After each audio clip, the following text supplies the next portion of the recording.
We have two items under the exploration section of your appearances in your collections. I'm going to show you what these items are and how to unlock them. So first, let's go to the East North Ford Bog Flue Flame. And then once you drop into here to the northeast of this section, there is going to be a battle arena. If you don't have it unlocked yet, just click on this general vicinity and fly towards that direction, and then you'll see it on the map. Now, once you get here, it's going to be somewhat of a broken down castle, and there's going to be 20 vases that are around this general vicinity. Before you can start the arena, you have to break all 20 of these. And then once you do that, it's going to let you enter the battle arena. Now, depending on which battle arena you're at, you're going to have different enemies each wave. It's just going to be 5 separate waves of enemies. We're going to go through briefly each wave so you kind of know what to expect.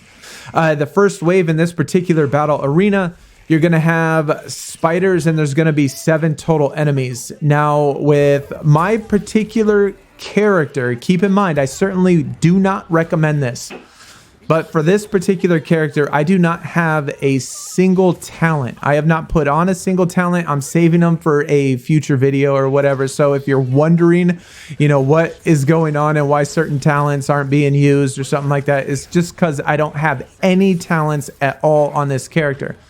Now, as far as what spells you should bring when you do this, I would certainly recommend bringing a purple, yellow, and red. Now, depending on which ones of the dark arts you have, I would certainly recommend doing that. If you have spell sets, of course, you're going to switch between those and do all that stuff. If you have lots of potions and plants, being that I don't have any talents unlocked, I used tons of potions and plants. They always are very helpful when it comes to this thing. But anyways, first wave for this particular battle arena, we're only going to have 7 enemies. And then for wave 2 for this battle arena, we're going to have 7 more enemies again. You don't always start with the maximum, and you'll see that in future waves. But for this particular one, we got Infurious in this one. And it's kind of important in this particular wave that with the Ashwinders, the Infurious will keep respawning over and over, even when you do kill them and they don't count as an actual enemy. So you're going to want to certainly kill like the Ashwinders and the other characters first at the same time. Like the first ones, when you spawn in, the Infurious will count as an enemy, but once you kill all of those, other ones can also spawn, and those won't count as enemies. All right, now we got wave 3, and in this particular wave, we're going to have 14 total enemies. So certainly quite a lot of enemies in this particular one. And as far as these 2 battle arena goes, this one is certainly much more difficult than the second one we're going to do. But yeah, you see it only starts at 7, but then once you start killing enemies, other enemies are going to spawn in. But for this particular one, 14 total. Now, for this particular wave 4, we're only going to have 6 total enemies, but they're going to have the big spiders. And so the big spiders can certainly be a super pain in the ass, because there are little spiders that do spawn in this one, but the big spider will spawn the little spiders again. So if you kill all the little spiders without the big spider, he might spawn some little spiders again. But there's only 6 total for this one. All right, then we got the final wave. There are 16 total enemies for this particular one. And it does, like I said, it gets pretty hectic and chaotic, especially during the final wave. So having, good talents, good potions, the ability to use, whatever spells you want to, especially the dark arts. The dark arts would absolutely kill in this particular one. But I say one of each color, just because all the battle arenas, this one and then the next one, you're going to see shields of all colors. So it's always nice to have those prepared.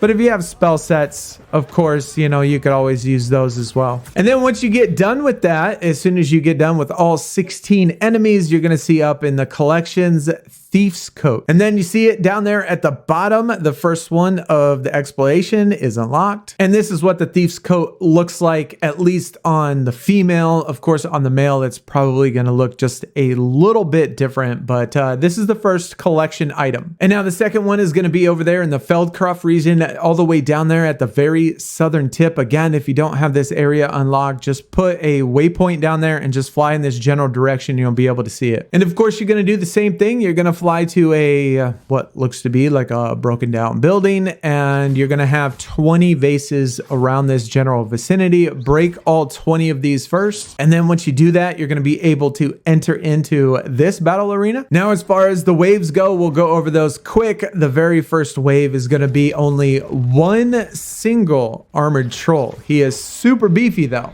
And so if you don't have, you know, some of the dark arts or something like that, could take a while if you don't have, you know, some of the talents and things unlocked. Like I don't, you know, it's going to take a little bit in order to get this done. But it's only one troll for the first wave. And then for the second wave, we're going to have 7 of the dark mongrels. Now, these things certainly attack very, very frequently. So having, you know, anything that can give any sort of area of effect certainly help quite a bit. But Thunder Brew, I absolutely love that potion. That's probably one of my favorite potions. And then for the third wave, we're going to have 9 total enemies. And for this particular one, we're going to have dug bogs, spiders, and we're going to have some other regular enemies. And so some might be shooting bows and arrows and things like that. But only 9 regular enemies for this particular one. For wave 4, we're going to have 7 total enemies, and it's pretty much going to be all the previous enemies. So dug bogs, you're going to have spiders, you're going to have regular trolls, you're going to have big trolls, you're going to have all of those regular enemies, but it's only 7 total. Yeah, 7 total enemies for this regular one. You don't, at least with this particular one, as opposed to the last battle arena, you certainly need a variety of spells when it comes to that one. I think this one, there's not as many enemies with shields, so you can pretty much almost use, you know, whatever you feel like it or whatever. All right, now we got the final wave, and for the final wave, we're going to have 16 total enemies for this one, and much like with the last one, it does and can get pretty chaotic. With this particular one, you're going to have 2 monster trolls. So using the dark arts, especially on any of the monster trolls, certainly help quite a bit. But yeah, 16 total enemies for this one. It's going to be mostly trolls for these 16. And for this one, you know, just like with the last one, once you defeat the final enemy, then you get your Ashwinder outfit unlocked. And there's both the items in the collections complete. And there's what it looks like with both of the items on there. And then with just the Ashwinder on there, that is what it looks like. So hopefully you found this video helpful. If you did, be sure you hit the thumbs up. If you want some more Hogwarts Legacy content, be sure you subscribe. I'll see y'all next time. Y'all take it easy. We're out. Peace.